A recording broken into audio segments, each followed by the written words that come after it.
Horror Story, Part 1. The Last Weekend. It was supposed to be a quiet weekend. Ethan and Mia had been together for almost 2 years. They weren't the kind of couple people noticed at first, but if you looked closely, you'd see how deeply connected they were. Same music taste, same dry humor, same habit of finishing each other's sentences. They lived in a small apartment in Portland. Nothing fancy, just a couch that creaked, a kitchen that always smelled faintly of coffee, and a balcony where Mia liked to sit late at night. But something had changed recently. It started small. Ethan began noticing things that didn't make sense. Mia would sometimes pause mid-conversation, staring at something behind him. When he turned around, nothing was there. At first, he laughed it off. "Just tired," she'd say. But then came the night she locked herself in the bathroom for nearly an hour. When she came out, her hands were shaking. "You okay?" Ethan asked. She nodded. Too quickly. Strange behavior. Over the next few days, Mia became distant, not cold, not angry, just distracted. She started keeping her phone on silent all the time. She'd step out to take calls. Sometimes Ethan would wake up at 3 a.m. and find her sitting on the balcony, whispering to someone. "Who are you talking to?" he asked once. "No one," she replied. That was the first time Ethan felt something was seriously wrong. The weekend plan. To fix things, Ethan planned a short trip, a cabin deep in the woods, no internet, no distractions, just the two of them. Mia hesitated at first. "I don't think it's a good idea," she said. "Why not?" Ethan asked. She didn't answer. After a long silence, she finally agreed. That should have been a relief. But somehow, it wasn't. The drive. They left Friday afternoon. The road to the cabin was long, surrounded by thick forest on both sides. As they drove deeper, the signal dropped, then disappeared completely. Mia kept looking at the rearview mirror, again and again. "Are we being followed?" Ethan joked. She didn't laugh. "No," she said quietly, but her grip on the seat tightened. The cabin. The cabin was older than expected, wooden, isolated, silent, too silent, no neighbors, no nearby lights, just trees, endless trees. Ethan tried to keep things normal. They unpacked, played music, cooked dinner. For a moment, it almost felt okay. Almost. First night. That night, around 2:17 a.m., Ethan woke up. Something felt off. He turned toward Mia. She wasn't in bed. At first, he thought she was in the bathroom, but the door was open, empty. Then he heard it. A faint sound. Outside, like someone talking or whispering. Ethan slowly got up and walked toward the window. The curtains were slightly open, and that's when he saw her, Mia, standing outside barefoot, facing the forest. Completely still. "Mia?" No response. He opened the door and stepped outside. Cold air hit his skin. "Mia, what are you doing?" She didn't move. Then, very slowly, she said, "He's here." Ethan froze. "Who?" he asked.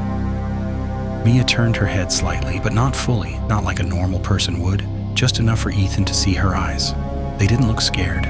They looked empty. "He followed us." Ethan's heart started pounding. The cold night air suddenly felt heavier, thicker, like it was pressing against his chest. "Who followed us?" he asked again, his voice lower this time. Mia didn't answer immediately. She kept staring into the forest. Those trees, they didn't move. No wind, no sound, just darkness stretching endlessly. Then she whispered, "You wouldn't understand." The forest, Ethan stepped closer to her. "Mia, there's no one here. Look around." But even as he said it, something felt wrong. Too quiet. Not normal quiet. Dead quiet. No insects, no leaves rustling, nothing. He turned his head slightly toward the trees, and for a split second, he thought he saw something, a shadow, tall, standing between the trees, watching. Ethan blinked. Gone, just darkness again. "Did you see that?" he asked quickly. Mia smiled. Not a normal smile, a slow, unnatural one. "He wants you to see him now. Something is off." That was it. Ethan grabbed her arm. "We're going inside right now." For a second, Mia resisted. Her body felt stiff, almost like she didn't want to leave. But then, suddenly, she relaxed. "Okay," she said softly, like nothing had happened. Back inside, Ethan locked the door, then checked it again and again. His hands were shaking now. "What was that about?" he asked. Mia walked past him calmly and sat on the couch. "No one followed us." Ethan stared at her. "You just said I was joking," she interrupted.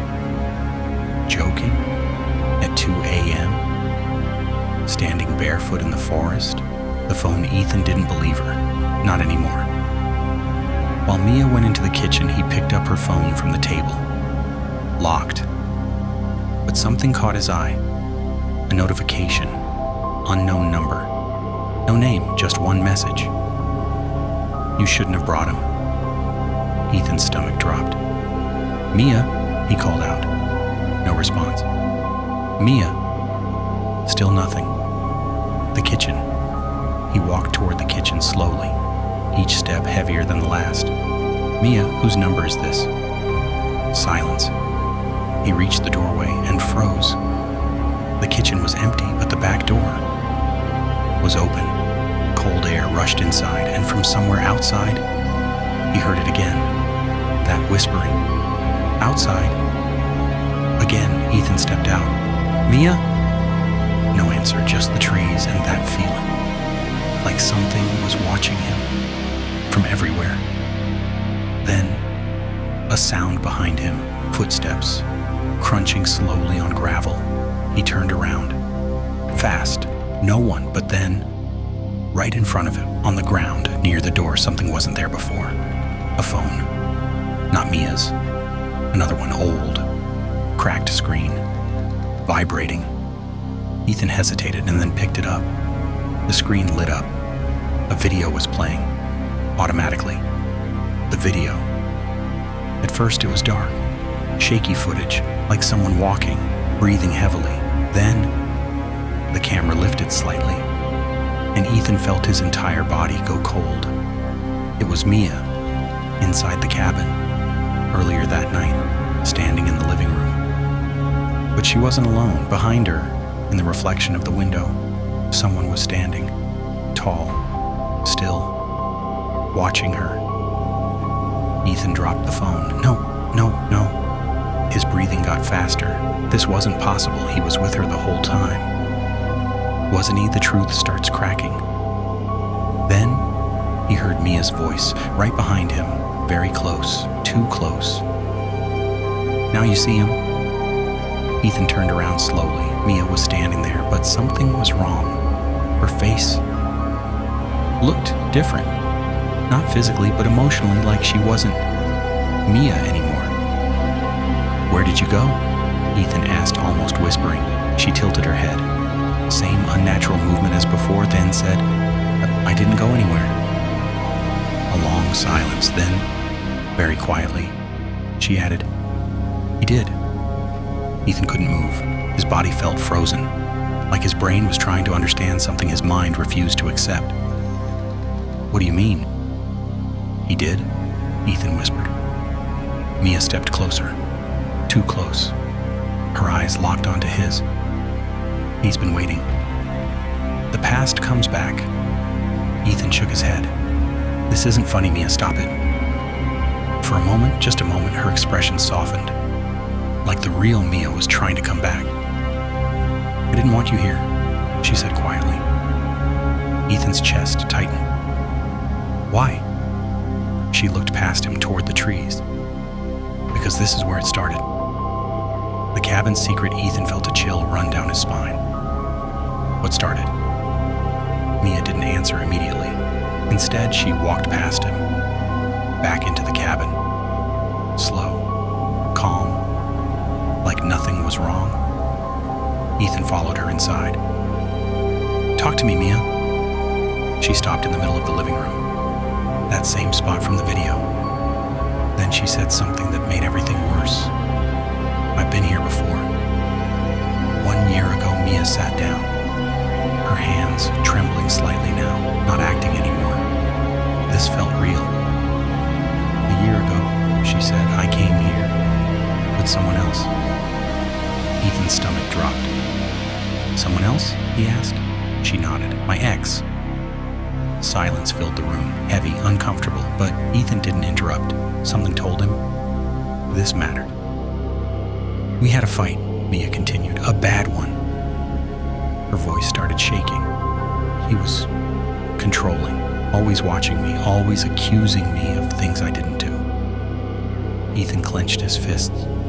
"What happened here, Mia?" She looked up at him, eyes filled with something deeper than fear. He didn't leave this place. The night everything changed. Ethan's heart skipped a beat. "What do you mean, he didn't leave?" Mia's breathing got heavier. "I mean, he never went home." The room felt smaller, the air heavier, every second stretching longer. "We were arguing outside," she said, "right near the trees." Ethan's mind flashed back to the shadow he saw, that same spot. "He grabbed my arm," Mia continued. "He wouldn't let go." Her voice cracked. "I pushed him." Silence. "He fell." Ethan's throat went dry. "Fell where?" Mia slowly raised her hand and pointed toward the forest. "The truth. There's a slope behind those trees," she said. "Steep, covered in rocks." Ethan didn't say anything. He already knew what she was about to say. "He hit his head," Mia whispered. "There was blood." Her voice broke. "I didn't mean to kill him." The word kill echoed in Ethan's mind, over and over. "I panicked," she continued. "I dragged him deeper into the woods." Ethan stepped back slightly, almost without realizing. "I left him there." The real horror. "No police?" Ethan asked quietly. Mia shook her head. "No one knows." The silence that followed was suffocating. Ethan's thoughts were racing now. This wasn't just fear anymore. This was real, a real crime, a real death. Then he remembered the meshe,